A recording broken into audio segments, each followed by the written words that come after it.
buenas noches, bienvenidos a una nueva emisión de Ojo Clínico. Insisto, ustedes disculpen la redundancia, pero les agradezco cada vez que me están acompañando, porque si ustedes no están del otro lado, esto no existe. Les digo cómo vamos a hacer el programa de hoy. Primero tengo un corto comentario que va a tener que ver con algún parroquial, pero también con esto que hemos escuchado estos días, ayer y hoy. Hoy es martes y yo tengo las 22 y 2 minutos, ¿está bien? Y 1 minuto, bueno, que tiene que ver con nuestra situación económica mundial. Y esto relacionado con nuestra situación futbolística mundial. Lo voy a comentar en un momento. En el primer bloque ya están sentados conmigo dos buenos amigos de muchos años, dos médicos, de muchísimos más años, al lado mío Gustavo y Joan Batista, que nos conocemos hace, no sé, incontables años, y a su lado que también, amigo durante mucho tiempo, hasta hoy ambos, el doctor Vicente Ciancio.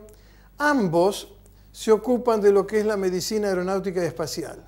Han estado otras veces aquí y hoy están porque van a hablar de un curso, yo algo mencioné la semana pasada, de un curso que están haciendo, llevan 17 años.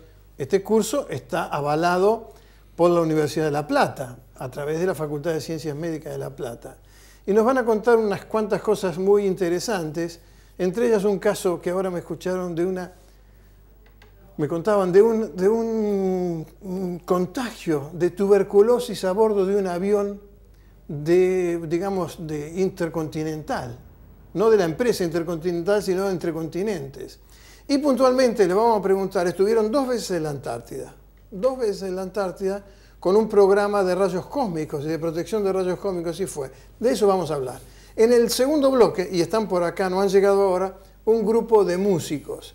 Entre ellos, uno de ellos, o ella se lo voy a decir, fue mi maestra de música, yo su alumno, en la escuela primaria. Sigue muy juvenil y cada vez mejor músico.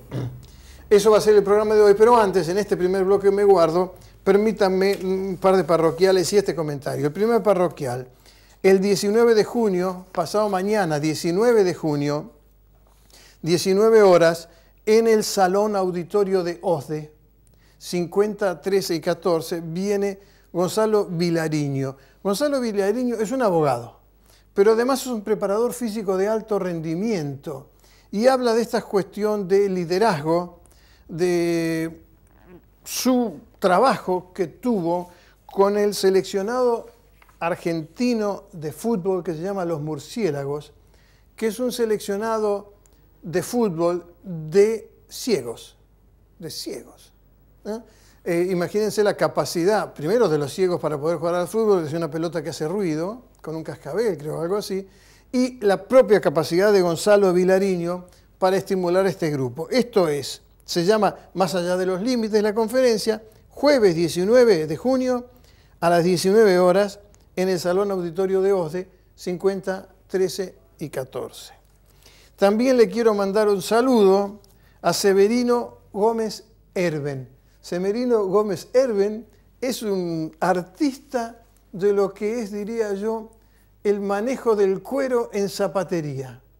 Y ahí está en 740 y 41, y hace tiempo que le quiero mandar un saludo, ahora se lo estoy mandando. Bien, permítanme hacer este comentario que va a ser breve, que tiene que ver con la situación que se ha creado ahora cuando aparecen esta deuda argentina que una corte norteamericana o un juez norteamericano dice que hay que pagar porque, digamos, se presentaron allí los que querellaban contra la Argentina. Y como yo soy médico nomás, pero intento pensar, y ya lo van a ver con los otros invitados, que los médicos también intentamos pensar y tener una voz pública en algunas cosas. A mí se me ocurre que lo que está ocurriendo, o lo que está pasando ahora, para no ser redundante, es que finalmente se destapa una olla que estaba medio tapada del enorme descalabro del año 2001.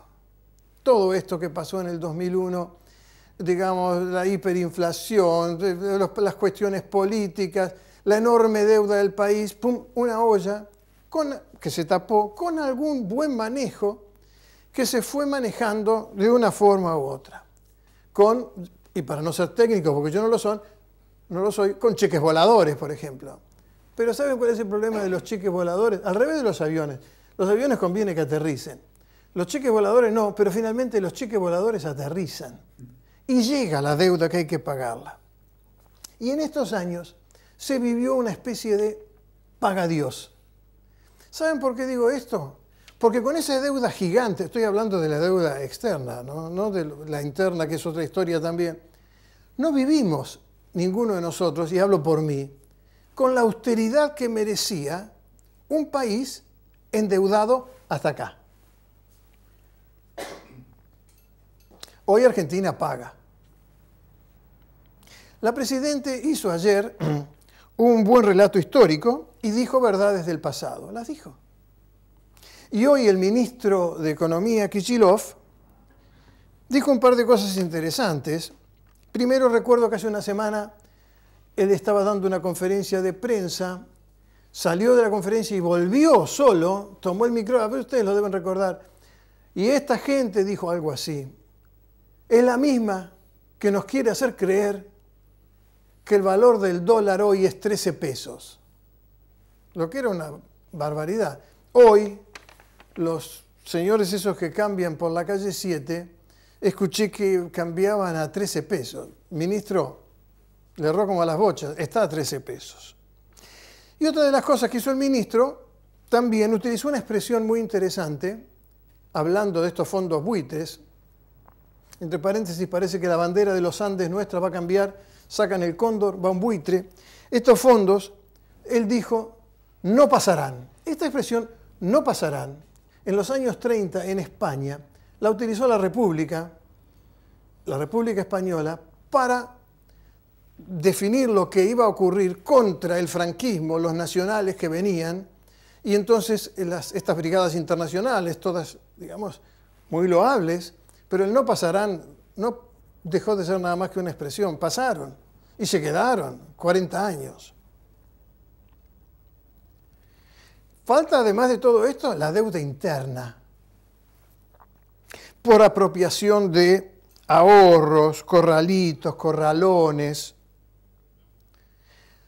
¿Cuál es una posible solución? Porque de lo que he escuchado hasta ahora, de lo que hemos escuchado hasta ahora, está el diagnóstico, está lo que dice.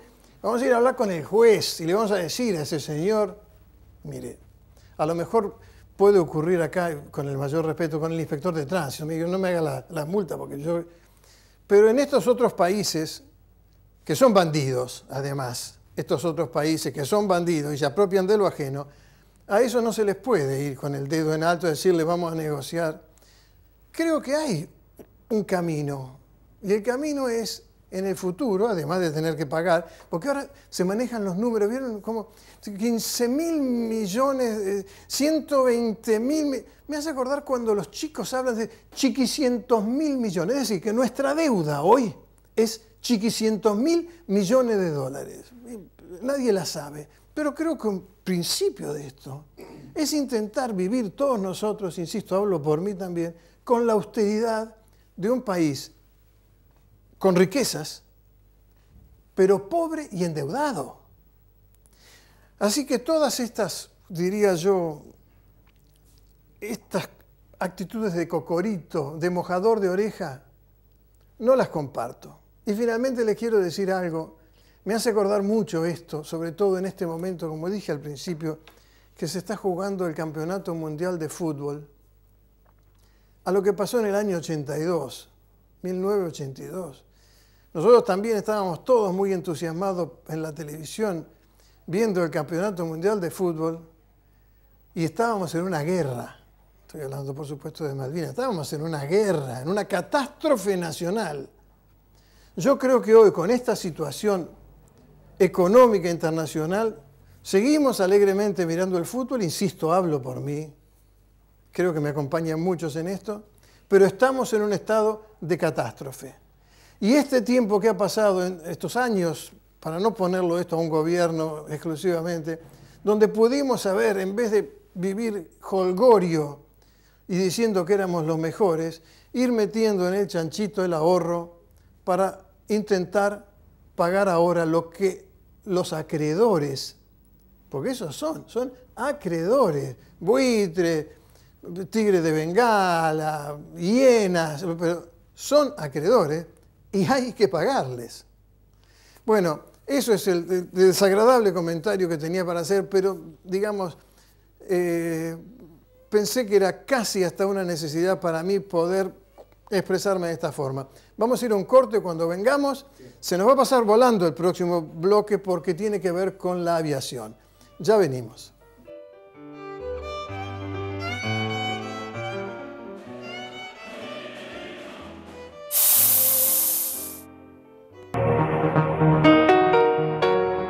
Agremiación Médica Platense, comprometida con la protección y promoción de la salud y con la defensa del trabajo médico.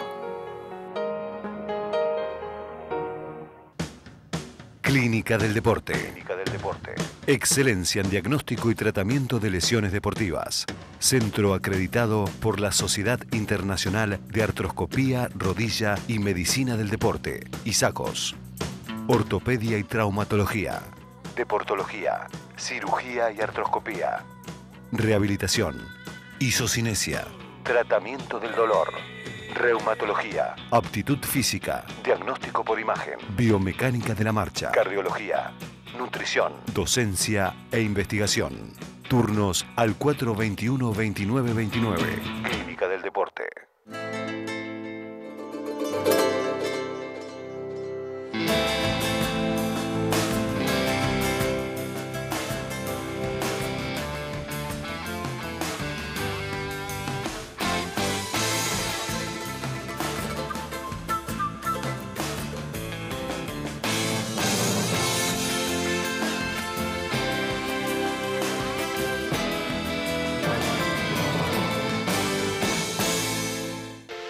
Servicio de terapia intensiva pediátrica y neonatología del Sanatorio Argentino de La Plata. Atención de todas las especialidades con los más prestigiosos profesionales. Servicio de guardia a las 24 horas. Traslados en ambulancia de alta complejidad en toda la provincia de Buenos Aires. Servicio de terapia intensiva pediátrica y neonatología. Teléfono 427-4110 en el Sanatorio Argentino de La Plata. Calle 56, número 874.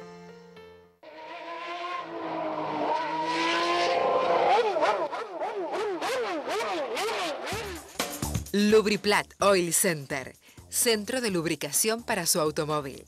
7 entre 527 y 528. Teléfono 482-8415. Conocemos el valor que representan sus inversiones y proyectos empresariales. Mi escribano me ayuda a tomar las mejores decisiones para mi negocio. Para garantizar la legalidad de sus actos y otorgarle seguridad jurídica, consulte a su escribano, Colegio de Escribanos de la Provincia de Buenos Aires. Disfrute la auténtica cocina italiana en Restaurant Mezzogiorno. Calle 5, entre 53 y 54. Reservas y delivery a los teléfonos 483-3954 y 483-3215. Restaurant Mezzogiorno.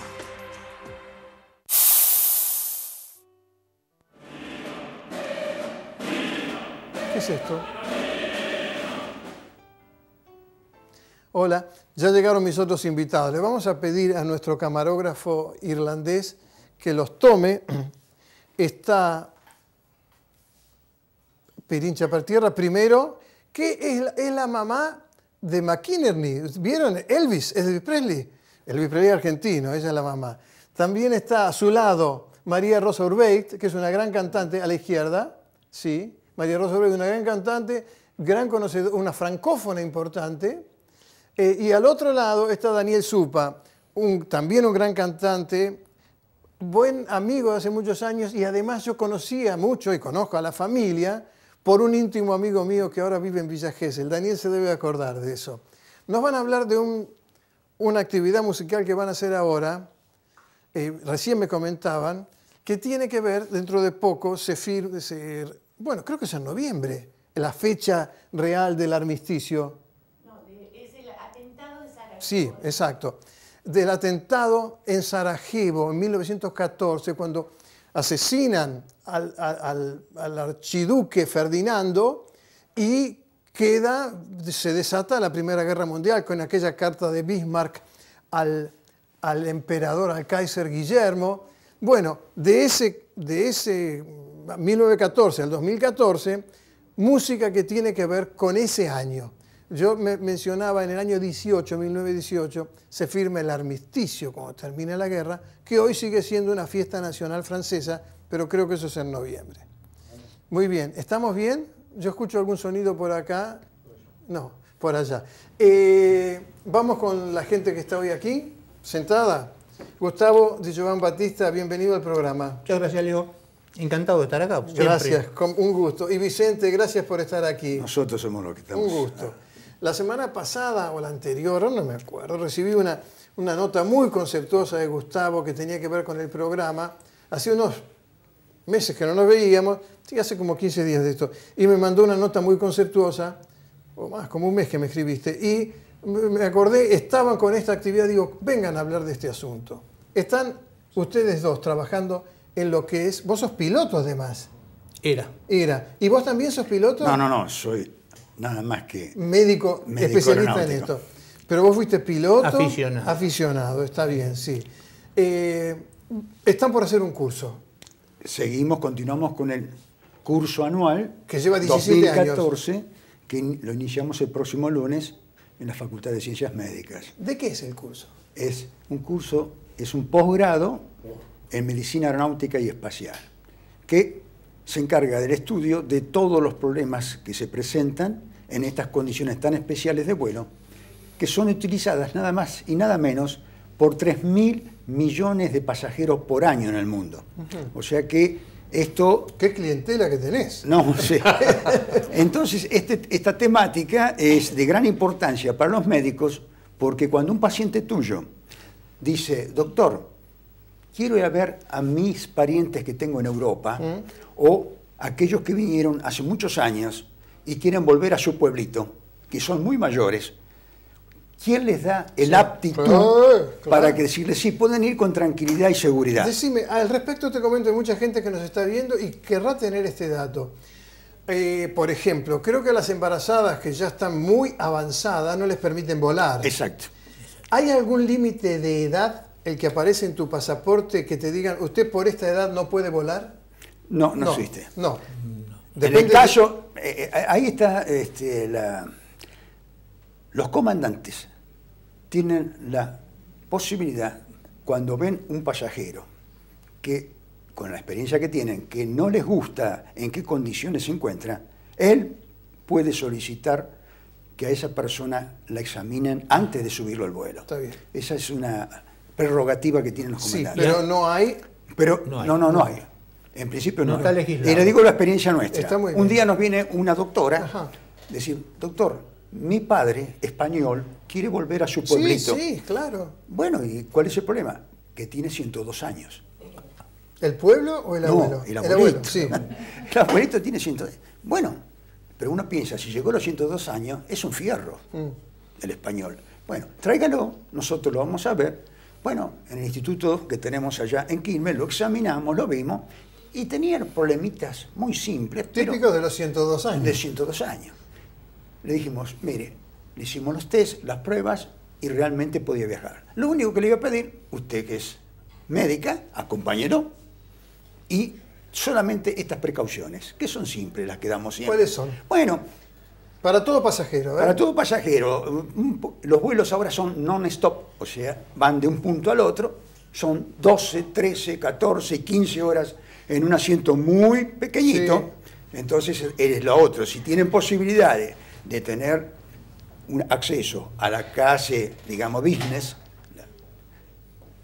eso sería una... O sea, que ese es un consejo para las personas añosas o con problemas. Vayan, cuesta más caro, Pero le da seguridad. viene mucho mejor. ¿Por qué? Porque tiene mayor disposición, más lugar, está más atendido, es un grupo más pequeñito. Vos vas en uno de estos de 350 pasajeros y la económica te perdés en la económica. Sí. Bueno, nosotros que viajamos en económica lo Sí, conocemos. yo también, sí. Bueno, entonces, yo voy una más atrás todavía. bueno, entonces, el otro problema es tanto tiempo estar en esta posición sentado y eso produce una activación de la cascada de la coagulación. Nosotros hicimos el estudio experimental, después de 2 horas de estar en un avión sentadito a 2.500 metros de altura, que es la presurización que tiene la cabina, comienzan a activarse los mecanismos de la coagulación. Disculpame una cosa, Vicente. Sí. Hace poco pasaron acá en el Teatro Argentino una ópera de Wagner, que fue El Oro del Rin, me parece, que a la manera de Wagner la hicieron derecho, sin intervalos.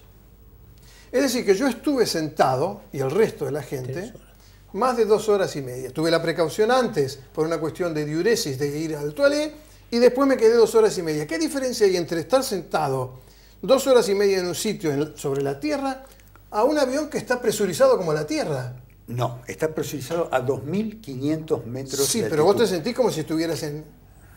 Depende, si Ajá. vos sos una persona que estás Correcto. con toda aptitud psicofisiológica, fenómeno. Si no estás con esa aptitud... No es igual. No es igual. Y esos son los que tocan el timbre pidiendo a la azafata pide al médico y vos en algún viaje te habrán llamado. Muchas veces. Bueno, eso lo conocemos. Mira, muchas veces no, pero 3. Sí. 3 veces. Mucho. Y la pregunta era, mirá qué interesante.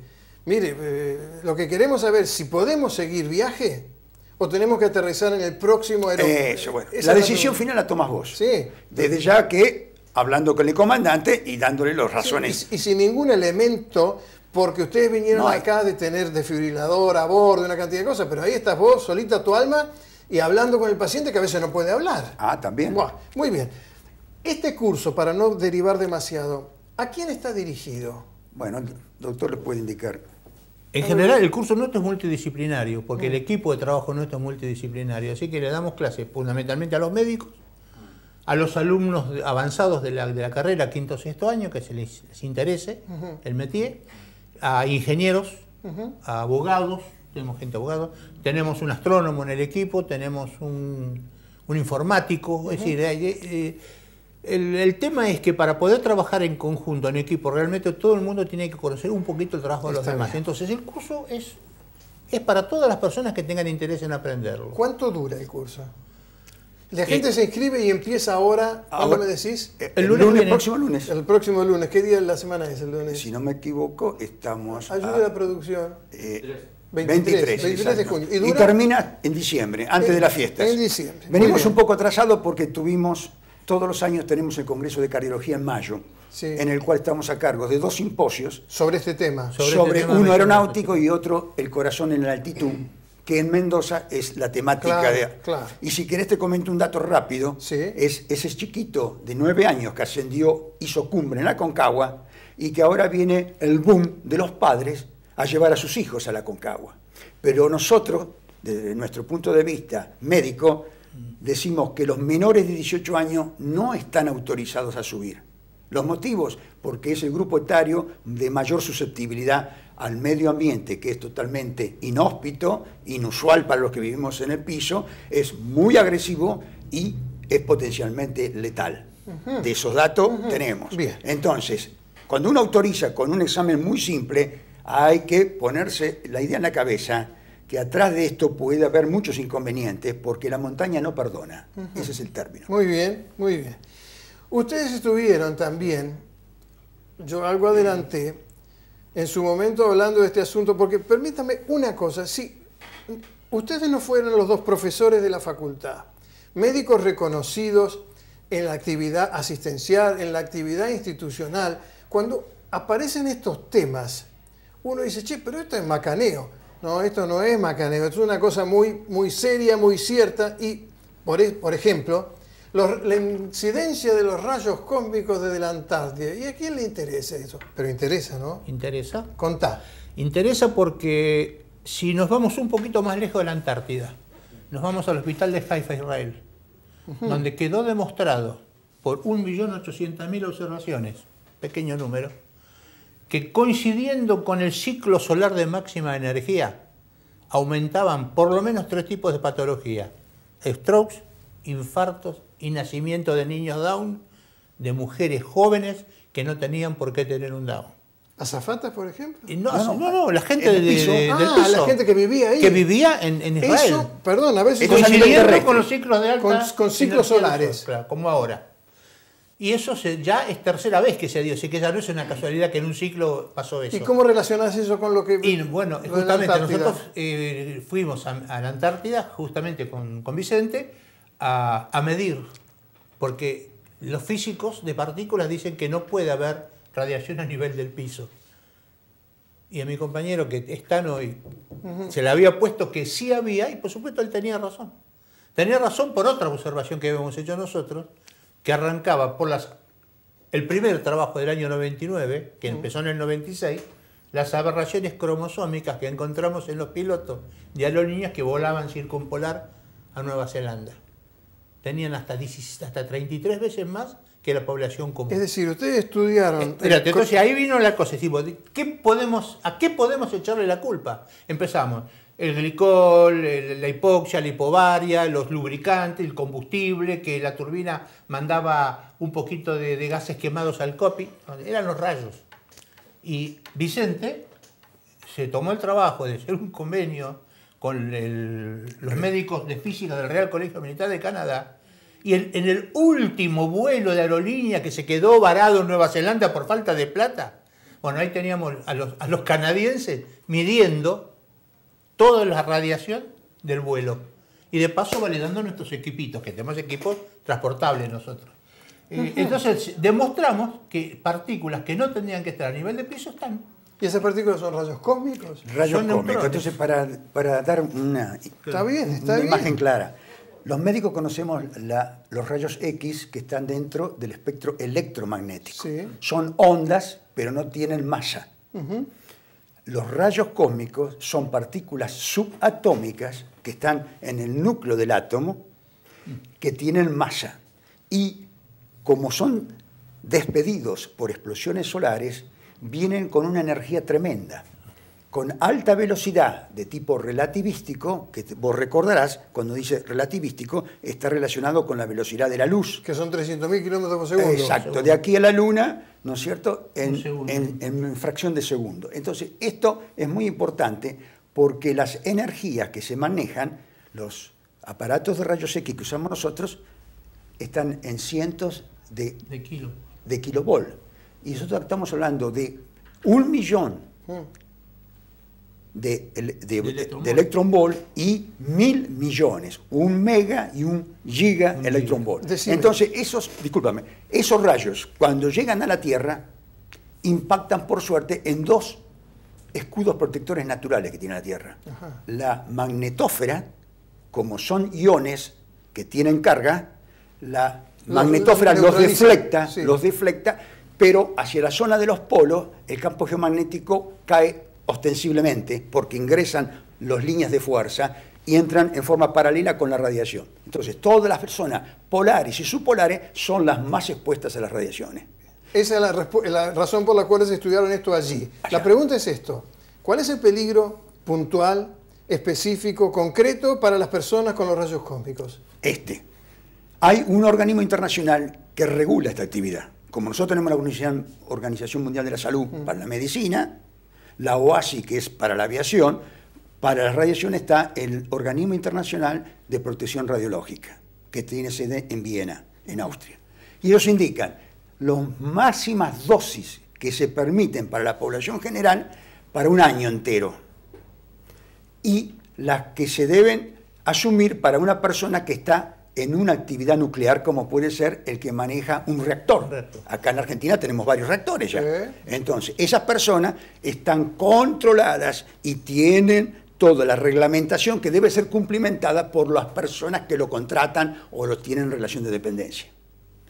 De esa manera, al individuo se lo tiene muy controlado respecto de las posibilidades que esas radiaciones que pudiera incidir sobre él produzcan lesiones que después le van a traer inconvenientes. ¿Qué lesiones? Bueno, las lesiones se llaman mutaciones en principio. Ajá. Esas mutaciones son de diverso grado e intensidad, pero las radiaciones ya producen lesiones cromosómicas microscópicas que las podemos ver, y los estudios que hicimlos con los pilotos y con las azafatas se ven las lesiones. Está bien, la pregunta que sigue es esta, disculpa. Sí. Cromosómicas y no genéticas. Para que nos entiendan, los cromosomas son unas cosas chiquititas, 23 pares tenemos los humanos, que se pueden ver con un microscopio. Con un microscopio común y corriente. Pero los genes no. Ahora, digamos, estas variaciones son de los cromosomas o la pregunta tiene su trampita. Sí, ya la veo. Porque si es cromosómica será para ese señor nomás, pero si es genética para el resto de la progenie. Bueno, ahí está la historia. Entonces, muchas de esas lesiones se tocan a los dos famosos cromosomas X e Y, y esas lesiones se transmiten a la descendencia. Ajá.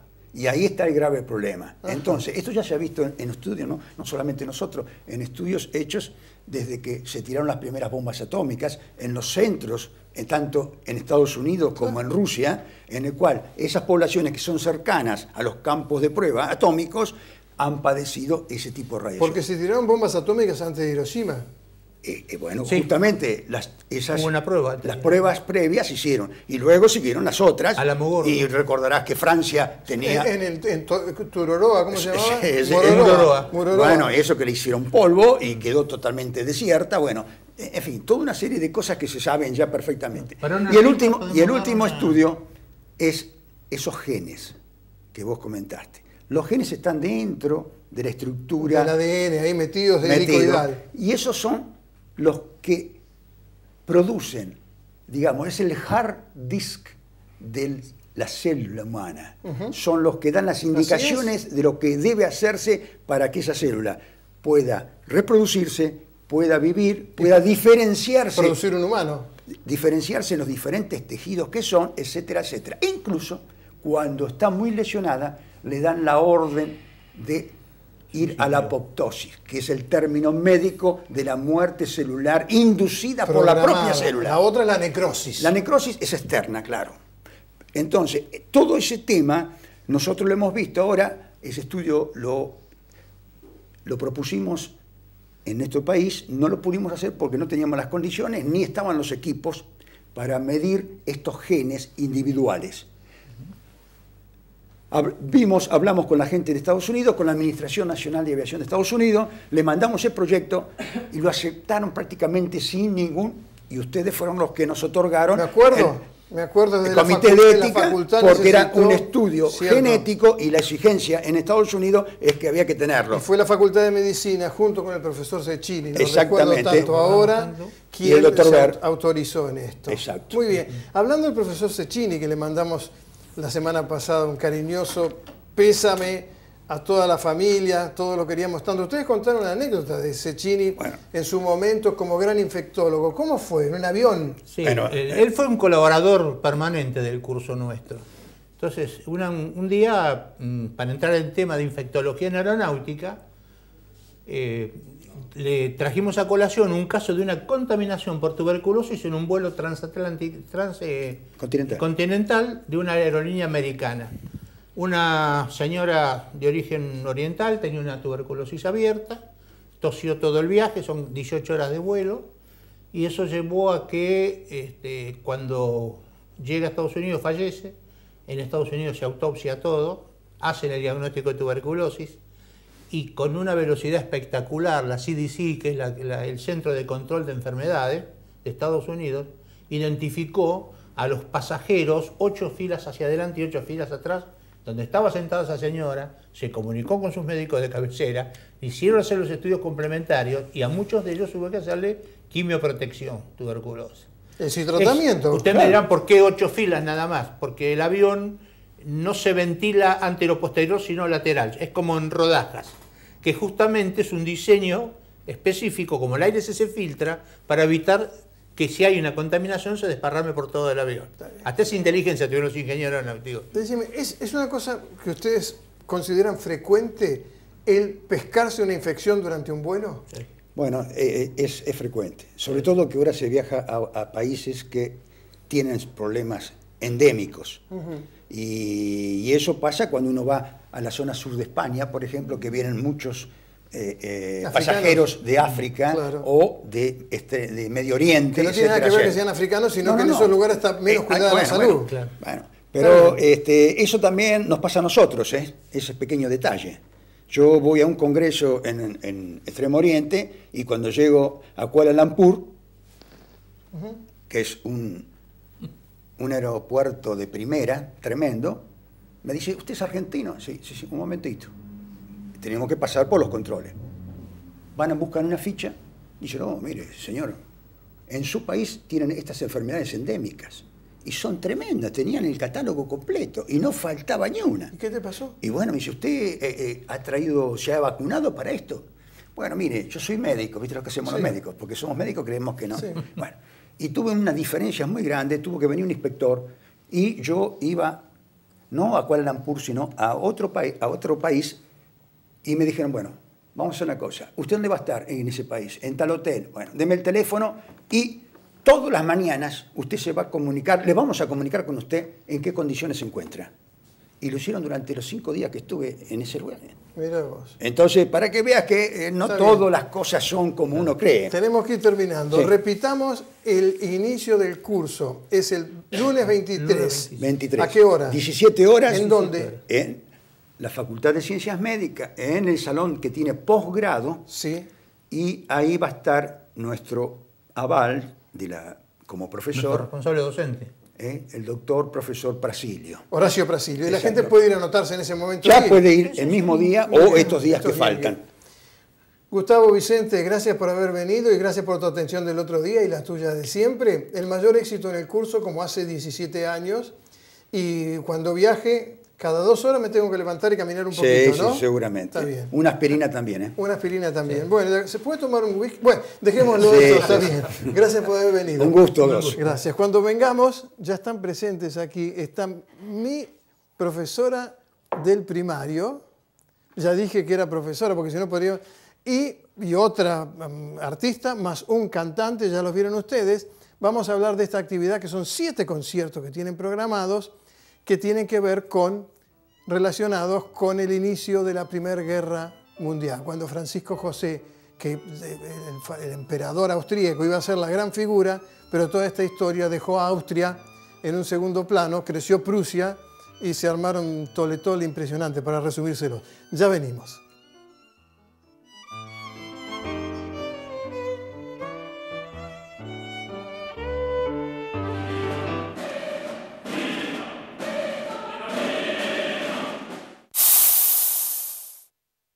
El cobro indebido es un ilícito. Pongámosle un freno.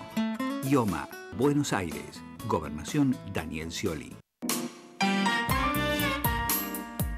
Viveros Di Carlo. Camino General Belgrano entre 474 y 475 Citibel. Teléfono 480-2838.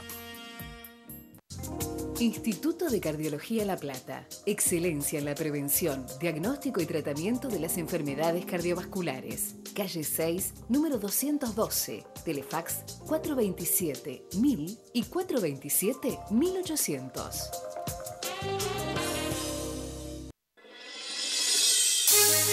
Sanatorio Argentino. Internaciones, mutuales, obras sociales, prepagas, todas las especialidades, cirugía y prácticas de alta complejidad. Sanatorio Argentino, 56, número 874, entre 12 y 13. Sanatorio Argentino.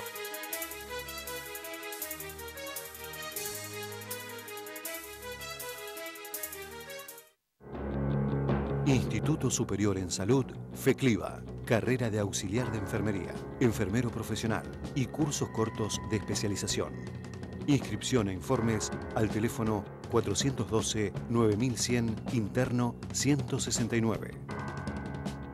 FECLIVA, Avenida 7, número 532.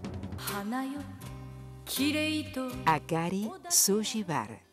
Cocina japonesa. Diagonal 74 entre 10 y 48. Delivery 422-7549. Tradición oriental, frescura y calidad en sus platos. Akari Sushi Bar. La ONG Porubime, por una vida mejor, tiene el agrado de presentar el Centro de Día Sana Sana. Teléfono 484-5538. San Jorge. Más de 10 años en el mercado, fabricando todo tipo de parrillas, campanas y pulmones estándar y a medida. Todos nuestros trabajos están garantidos contra fallas de funcionamiento. Fabricamos todos los accesorios necesarios para construir parrillas, braseros, campanas. San Jorge, Camino Centenario 1879, entre 513 y 514, frente a Walmart. Teléfono 471-3604, www.sanjorgecampanas.com.ar.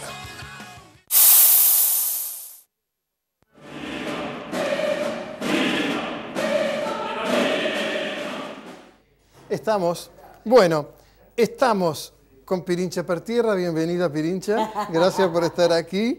Con María Daguerre Seriali, digo bien. No, porque te confundiste de Pirincho. Ah, me confundí, está bien, sí. María Daguerre Seriali, Pirincha como sobrenombre, gran pianista, Gracias. profesora de muchos y una gran intérprete además. No solamente una profesora, sino una gran intérprete. Me confundí, por supuesto que me confundí. Te pido disculpas. No. A su lado, María Rosa Urbeit, que es una soprano del teatro hace muchos años, buena amiga también. Cuando ustedes está su prestancia y su figura, que la ponen siempre adelante, aparece con el coro y ella aparece ahí adelante, así que la van a ver cuando, esperemos que ocurra este año, vamos a ver qué pasa con el teatro. Y un poco más allá, Daniel Supa, tenor, buen amigo también, un tenor muy importante, graduado y alumno del conservatorio. En el Conservatorio Gennaro Girardi y en la Facultad de Bellas Artes. Y en la Facultad de Bellas Artes, claro. Los tres, me llamó el otro día un buen amigo que es Emiliano Turqueta, que también es un gran pianista, sí, y un buen, diría yo, gerente musical, porque maneja bien las cosas. Muy bien. Sí. Muy bien. Pirincha aparece aquí, yo dije, pero a propósito, no voy a decir cuál fue mi maestra, no lo voy a decir. Aparece un ciclo, ¿cuál de las dos? De conciertos, música en tiempos de la Primera Guerra Mundial, Auditorio San Francisco de Asís, que es la Catedral de La Plata, abajo, entrando por 51, y allí está desde el 27 de junio al, perdón un minuto, al 17 de diciembre, música, ahora vamos a hablar de ello, de Francia, Inglaterra, Alemania, Estados Unidos, Austria, Inglaterra, Alemania, Italia, Hungría, Francia, Austria, Hungría, Inglaterra, Rusia, Francia. Y tiene que ver entonces con qué música se escuchaba entre 1910 y 1920, estimativamente por allí, prolegómenos y postrimerías de la Primera Guerra Mundial, que saben ustedes, sabemos todos, que enfrentó por un lado a Prusia, el imperio prusiano, junto con griegos, por un lado, contra el resto de Occidente, que era Francia, Inglaterra, ¿quién más me queda? No me acuerdo qué rol jugó Italia en ese momento. Italia primero estuvo de un lado y después pasó al otro. Questi italiani. Me acuerdo un poco. Bueno, es una linda idea. Yo recuerdo hace unos años que se hizo un concierto de lo que ocurrió en la Segunda Guerra Mundial, pero cuando en un campo de concentración, creo que fue Poulenc, que aún sin haberlo, ni por motivos religiosos, ni por motivos étnicos, estuvo preso en uno de los dos, en un campo de concentración, él hizo música, esa música extrañísima, con los instrumentos que tenía, los instrumentistas que tenía, creo que era un contrabajo. Ahora, dentro de un ratito va a salir, pero no era Miló. Ni Poulenc. No. Honecker. Me va a salir. No, uno de ellos. Otro señor. Y otro era un clarinete, cosas raras. Sí. ¿Qué música van a hacer ustedes en este ciclo? En este ciclo. Bueno, cuando Emiliano nos propuso, nos dio este proyecto, la idea de realizar este proyecto, primero iba a ser un concierto. Y después fue como desarrollándose esta idea de una manera increíble y acabaron siendo 7. ¿Por qué? Empezamos una búsqueda, una investigación de la música compuesta en ese periodo. O sea, entonces hubo que primero recurrimos a enciclopedias y a búsquedas así, de otra forma de bibliografía, y después a bibliotecas virtuales. Entonces buscábamos autores cuya obra estaba producida en este periodo. Eso fue clave, porque fue clave también para el carácter de las obras, fue clave para es decir, para elegir el repertorio. Para elegir el repertorio, exactamente. Entonces fuimos como, primero tomamos un corpus de obras. Entonces empezamos a mirarlas, a probarlas. Entonces hubo que seleccionarlas y además seleccionarlas de manera que no quedara un programa inaudible. Exacto. Entonces, porque eso también formó parte del desafío. Pirincha, esto va con piano a tu cargo y ellos dos en dúo, o a lo mejor como solos. Sí. Contame un poco, a ver si te acordás. El próximo concierto, el 27 de junio, ¿es un viernes? Es un viernes. Es el único viernes. Música de Francia e Inglaterra. ¿Te acordás qué es lo que van a hacer ese día? Sí. Al principio hay una obra que es para piano solo de Cécile Chaminade, porque aparecieron algunos autores no tan frecuentes. Tiene un famoso concertino para flauta. Cécile Chaminade fue una mujer flautista importantísima, digamos de hace más de 100 años. Una obra para piano. Una obra para piano. ¿Virtuosa la obra? Sí. Claro, por eso te pregunto, no lo toca cualquiera, lo estoy diciendo a propósito. Muchas gracias. No, es así. Bueno, después ahí hacemos unas canciones de Debussy, de Han, un dúo de Jean-Baptiste Fauré, que no es Gustavo Fauré, en una versión a dos voces de Max Fogri, que era un contemporáneo alemán. Y después en la parte inglesa hacemos obras de canciones de Peter Warlock, Frank Bridge, Haydn Wood y un dúo de Geraint Thomas. Es decir, muchos compositores no tan conocidos, no es un repertorio muy frecuentado. No. Cuando vayan a hacer, así le explicamos todo, música alemana y norteamericana, ¿y qué van a hacer el 30 de julio? Bueno, ahí vamos a hacer obras de Max Reger, de Richard Strauss, del Opus 68, porque digamos, él tiene un Opus del 66 al 69, que son Opus escritos en ese periodo. Entonces elegimos de ahí dos obras. De Ricardo Strauss tan adelante, entre 1910 y 1920. Estas son de 1916, el Opus 18. 68, perdón. Muy bien. ¿Y de música americana? No, de Estados Unidos es algo maravilloso. Hacemos de Charles Ives, de un ciclo que él tiene, que son 3 canciones de la guerra, que la primera es una canción, que la hago yo, que es la canción cantada por los muertos de Flandes. Y la que sigue es la que hace Daniel, que son los jóvenes idealistas norteamericanos que van a ir a la guerra. Una convocatoria a ir a la guerra. Mirá vos, un llamado. Una marchita medio. Es interesante. Una vez me interesé hace un tiempo sobre Charles Ives, este músico, que además usualmente los artistas es gente muy pobre, que digamos que vive como puede. Charles Ives se ganó la vida como productor de seguros y vivía muy bien. Y así todo se hizo músico. Y tiene esta famosa obra que se llama The Unanswered Question, la pregunta sin respuesta, donde son acordes que nunca culminan, nunca terminan. Muy bien, Estados Unidos, 28 de agosto, Austria e Inglaterra. Pirincha, a ver, ¿te acordás vos? No. No, alguien que se acuerde. ¿Te acordás que sos pianista? Sí, que tenés un hijo. Me acuerdo el nombre todavía. Ajá. Sí, claro. Muy bien. Muy bien. ¿Y de McInerney sabemos algo? ¿De cuál de los dos? Porque los Elvis. Dos son haces. No, hablo de Elvis, el que ha tenido tu hijo, el que hizo la película sobre Elvis Presley. Sí, ese es John. Sí. Pero Patricio también. También. Muy bien. No Patricio es música. Es abogado. Es abogado. Muy bien. Él también es un Yo me acuerdo que los visité en la calle 50, o 9 y 10, por ahí donde vivían. Bien, me acuerdo. 28 de agosto, no se acuerda Pirincha, pero se acuerdan ellos. Austria e Inglaterra. Es incomprensible que no me acuerdo. Son pilas así de música por cada concierto. ¿Está bien? Austria e Inglaterra. Schoenberg, Vélez, Korngold. Ajá, ¿y quién más? Lehár. Pero va a ser tipo opereta también. No, porque en realidad Lehár tiene un ciclo justamente del periodo de la guerra, que no tienen nada que ver con la opereta, que obviamente es un lenguaje más llano, pero es un lenguaje que tiene que ver con el dolor y con la pérdida.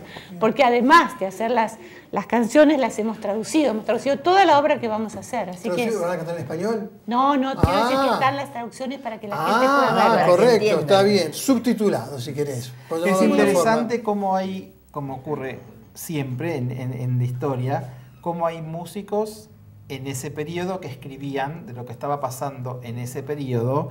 Por ejemplo, chicos que perdían a sus padres, su hogar, su escuela, la iglesia, todo.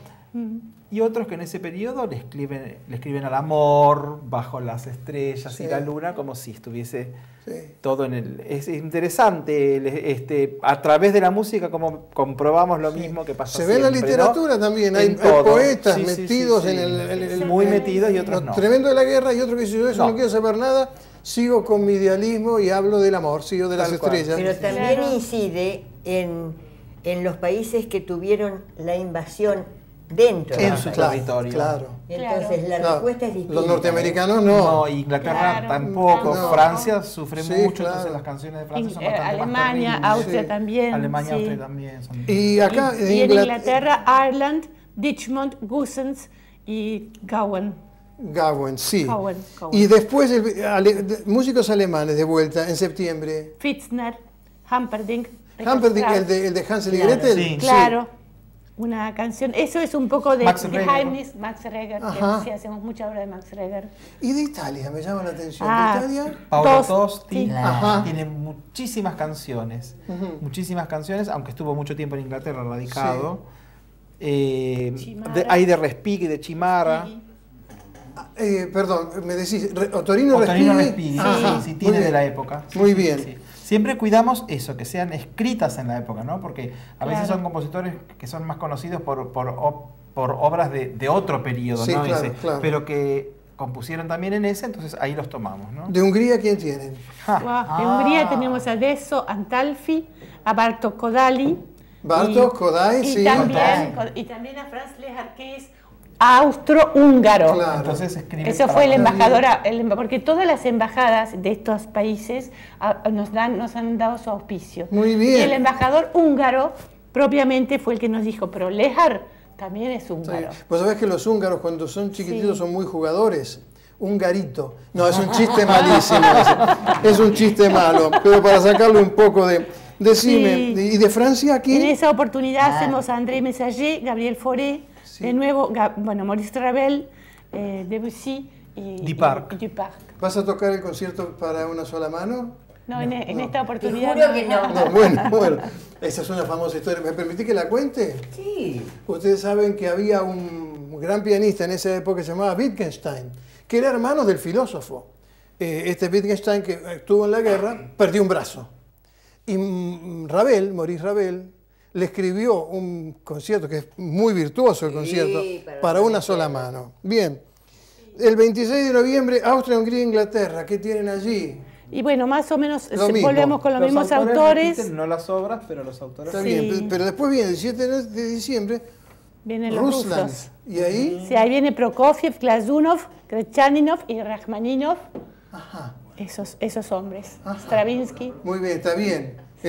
Bueno, son los grandes nombres y tienen también... Y tienen obra, y es obra compuesta en ese periodo. Está bien, muy bien. Nos costó mucho eso, porque digamos así, a veces encontrábamos ciclos maravillosos y resulta que eran de 10 años antes o de 10 años después. O sea, voy a dar mi opinión como amante de la música, previo a escucharlos, que eso no tengo ninguna duda de cómo va a ser la calidad, muy buena. Creo que es este programa de una ambición gigantesca y de una tremenda originalidad. Porque además, si atrás de todo esto tuvieras una orquesta sinfónica, un coro de niños, un coro masculino y femenino, una banda interna, qué sé yo, puedo decirle, pero entre 3 personas, ese es un trabajo... Doy fe. Da fe. Es titánico, sí. Es mucho. Ajá. Lo que pasa es que uno tiene... ¿cómo decir? Llamémosle vocación, y necesitas la música para vivir, pero para vivir. Está bien. Entonces uno emprende una cosa de estas con mucho amor. Yo, y un julepe negro. Sí, me imagino. Eso vale mucho, por eso va a salir bien. El que dice que no tiene miedo cuando sube al escenario, o macanea o es un chanta. O es un chanta, tal cual. No es cierto. Es absoluta, además es absolutamente humano. Sí, seguro, seguro. Uno puede estudiar todo lo que pueda y tratar de estar en la mejor condición, pero no sabés qué va a pasar. Así es. Y la primera cosa que uno se da cuenta y el público no, te parece que se dio cuenta todo el mundo. Claro. Hablando de esto, de la necesidad de la música para la vida, yo lo he repetido otras veces y esta vez también. Nietzsche, el gran Nietzsche, decía o dijo, la vida sin música hubiera sido una equivocación. Das Leben ohne Musik wäre eine Irrtum. Y me parece que para nosotros que nos gusta, es casi, te diría yo, una sentencia, uno más de los mandamientos, el tener música. Sí. Bueno, van a tener ustedes algún programa para que yo pueda seguir acompañándolos con esto, ¿no? Sí. Ese afiche te lo vamos a dejar y va a haber un programa general. Se hace un programa que abarca todos los conciertos, es una publicación muy interesante que va a estar para la fecha del primero, con el detalle de todos los conciertos, ¿no? Y se van agregando las traducciones y todo, que son muy interesantes. Hay una cantidad de auspicios que los quiero nombrar. El Día, Enteus, Fundación Catedral, Instituto Francés, la Embajada de Italia, Embajada Británica, la de Austria, la de Rusia, la de Estados Unidos, la de Hungría y la alemana. Sí. ¿Quién eligió la foto para acá? Emiliano. Emiliano, que en realidad estuvo investigando muchísimo, y en ese programa general hay un texto en donde él también alude al Papa de ese momento, que era Benedicto XV, que fue una de las voces que se levantó en contra de esa guerra. Bueno, evidentemente no fue escuchada. A los tres, muchísimas gracias. Una última, decía una frase de Einstein: hubo una Primera Guerra Mundial, hubo una Segunda Guerra Mundial, puede haber una tercera. Si hay una Tercera Guerra Mundial, la cuarta va a ser con arcos y flechas. Bueno, gracias por haber venido, el mayor de los éxitos. Voy a estar... Yo quiero aclarar una cosa. Dale, fuerte. La profesora de música de él fui yo. En ese momento, él después estudió flauta, medicina y muchas cosas más. Pero en ese momento, Leopoldo Acuña, además de hacer solos como cantante en el coro, además tocaba guitarra. Bueno, muchas gracias. Antiguo guitarrero. Muchas gracias, te agradezco mucho. Gracias por haber venido, el mayor de los éxitos. Y mañana al jardín hay que ir con jaboncito y todo para el primer recreo. Sala Celeste. Nos vemos la semana que viene en una nueva emisión de Ojo Clínico. Muchas gracias.